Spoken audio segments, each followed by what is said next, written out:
Pemirsa, sepanjang 2024, Polri menangani 397 kasus tindak pidana perdagangan orang. Tiga provinsi terbesar ada di wilayah hukum Polda Kepulauan Riau, Polda Kaltara, dan Polda Kalbar.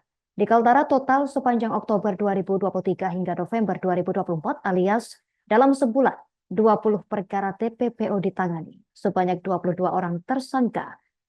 Untuk lebih lengkapnya terkait berita ini akan dilaporkan rekan Andi Pausiah, jurnalis Tribun Kaltara. Silakan laporan Anda, rekan Andi. Ya, baik rekan, selamat siang Tribuners. Bersama saya Andi melaporkan dari Kota Tarakan, Provinsi Kalimantan Utara. Kemarin pada hari Jumat tanggal 22 November 2024 dilaksanakan kegiatan konferensi pers pengungkapan tindak pidana perdagangan orang atau TPPO oleh Bareskrim Polri dan juga turut hadir dari perwakilan Polda Kaltara dan Polres Tarakan.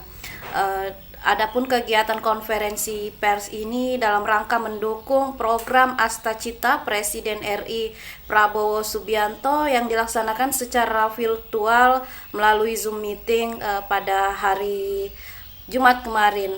Lalu untuk Polda Kaltara sendiri masuk dalam salah satu wilayah hukum yang memiliki tangkapan terbesar untuk kasus TPPO dan saat ini sedang dalam proses penanganan dan juga kegiatan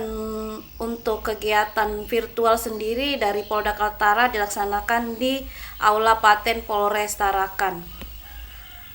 Selanjutnya dalam laporan yang disampaikan oleh Kabareskrim Polri sendiri, Bapak Komjen Wahyu Widada, bahwa sepanjang 2024 sendiri kurang lebih sebanyak 397 kasus yang ditangani, terdiri di beberapa wilayah hukum yang ada di seluruh Indonesia. Lalu kemudian tiga provinsi terbesar yang menangani TPPO ada di wilayah hukum Polda Kepri, kemudian Polda Kaltara dan Polda Kalbar. Untuk Polda Kaltara sendiri khususnya selama sebulan terakhir dari 22 Oktober sampai 22 November 2024 bulan ini kurang lebih ada sekitar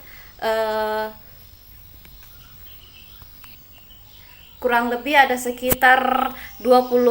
perkara yang dilaporkan langsung oleh Bapak di Reskrimum Polda Kaltara, Bapak Kombes Pol Taufik Herdiansyah Zainardi mewakili Kapolda Kaltara dalam laporannya saat virtual Zoom kemarin.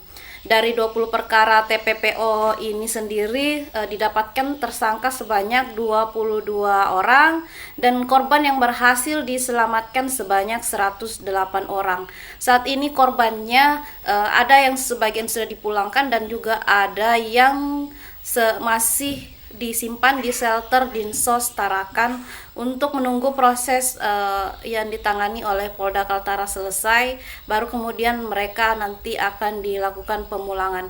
Untuk modus sendiri rata-rata dari para perekrut dari baik juga yang saat ini ada yang masuk dalam DPO, yaitu melakukan perekrutan dari wilayah Sulawesi Selatan, Sulawesi Barat, dan juga ada yang sampai ke NTT.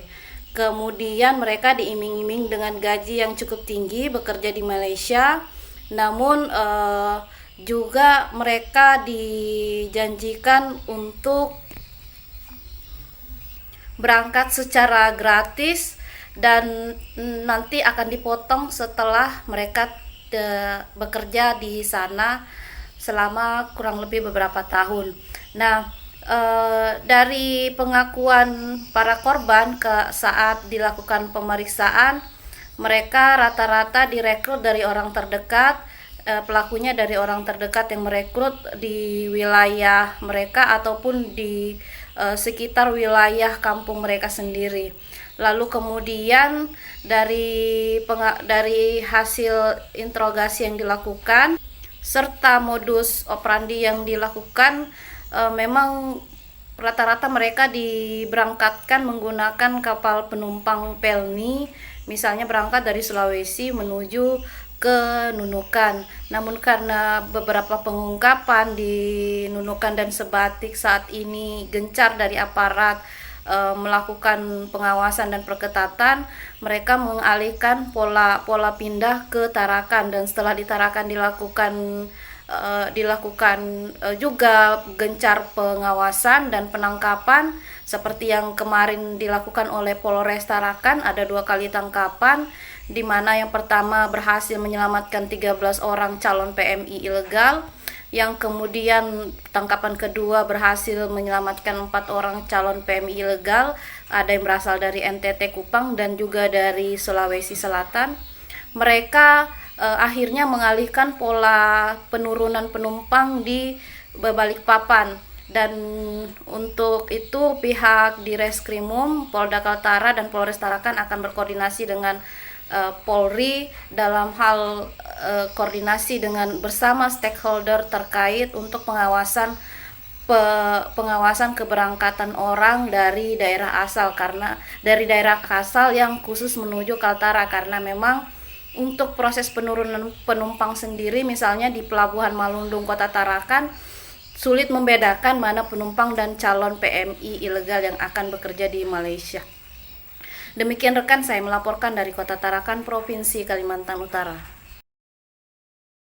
Penindakan terkait dengan tindak pidana perdagangan orang. Dapat saya sampaikan bahwa capaian hasil dari penindakan tersebut, Polda Kaltara bersama jajaran selama 1 bulan ini telah berhasil mengungkap sebanyak 20 kasus tindak pidana perdagangan orang dengan tersangka adalah sebanyak 22 orang. Adapun korban yang dapat kita selamatkan dari kasus tersebut adalah sebanyak 108 orang. Tadi seluruh korban yang menjadi